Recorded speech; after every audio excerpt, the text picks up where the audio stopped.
Yeah mga boss, at good morning, good morning. Dito tayo sa project natin ng Jasmine. Ayan, nilalagyan ng sealant yung roofing na tumulo. Lahat ng pamakuan at nilalagyan na natin ng sealant. Samahan nyo ako at paliparin natin ng drone. Let's go!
Yan o, at lalagyan na natin ng sealant. Napaliparan na natin ng drone. Lahat ng pamakuan pinasild na natin dahil tatlo lang naman ang tumulo dyan sa Kesame. At check natin mga boss. Ayos na. At ito pinipinis na yung ating sa may runner ng hagdan natin. Ang ilagay natin yung 1/2. Ayan, 1/2 na Hardeflex. Then pagkakaalam ko, palalagyan to ng tiles o vinyl, pero alam ko tiles na lang yata ilalagay nila. Ayan, tigas na yan kasi 1/2 pa yung ating nilagay na sa runner nya.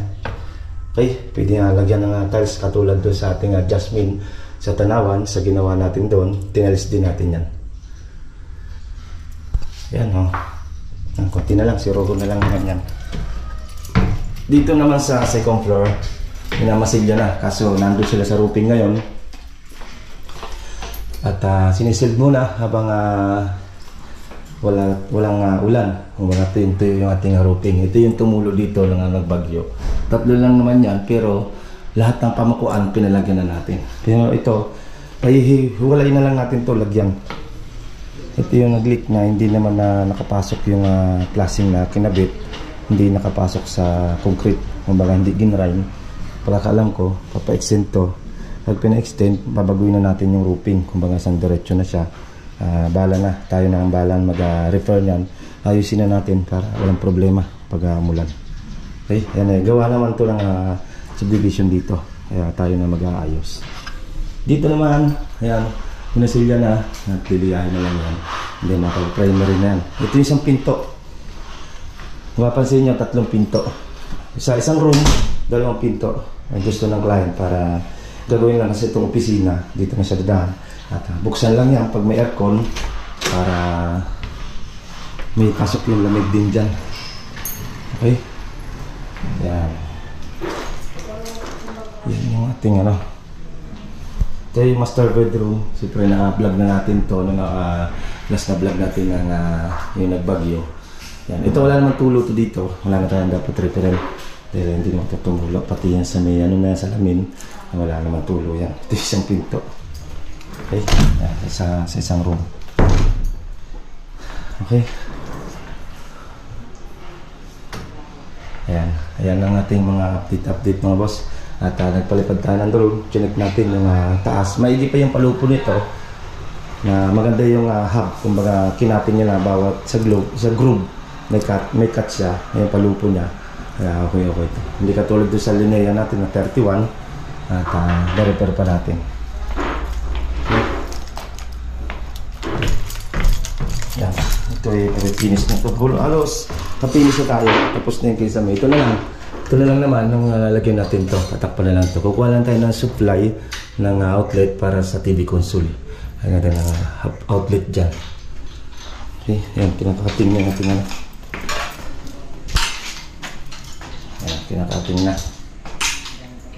Okay, sunod nito, waiting pa tayo kung pa-extend na ito ng client para habang wala pa tayong flooring sa living area, hindi tayo makakapag-gas-gas. Pwede pa tayo dito mag-prepare ng halo habang i-extend to kitchen.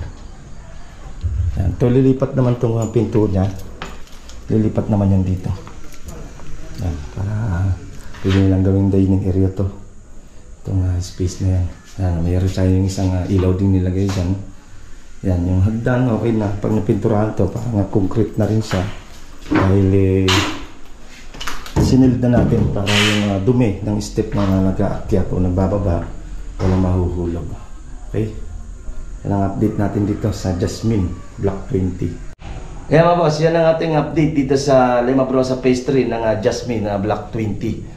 Yan, at nilalagyan natin ng silat bawat pamakuan doon sa roofing tumulo, pero lahat na natin nilalagyan din yung flashing, nilalagyan na rin natin, and then itong sa step ng hagdan niya o sa runner, nilalagyan na rin natin ng hard flex na 1/2, and then minamasilyahan na yung ating second floor, then sunod niya papintura na.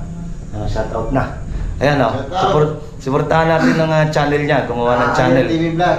Ariel TV Vlog, lalagay natin dyan sa screen para kahit pa paano mayroon kayong makita sa kanya. Yan, nag-vlog na rin ng ating pinsan ko yan. Suportahan natin si Ariel TV Vlog. Okay, hanggang dito na lang at ingat-ingat tayo. Next update ko kayo sa Linea na. Okay, ingat-ingat tayo. Bye-bye. Ito pong J. Uragon Vlog, napakaganda po ng channel na ito, no? Tungkol po ito sa construction. Actual construction po ang channel na ito, no? Pag pinanood nyo po ito, panalo po kayo sa channel na ito. Napakaganda po ng mga video niya. Lalo na pong magaganda, no, yung mga iba't ibang design niya. Kakaiba po yung mga iba't ibang design niya sa mga kisame. Subukan nyo pong panoorin J. Uragon Vlog na ito. Matutuwa po kayo pag pinanood nyo po yung mga video niya. Maraming salamat po.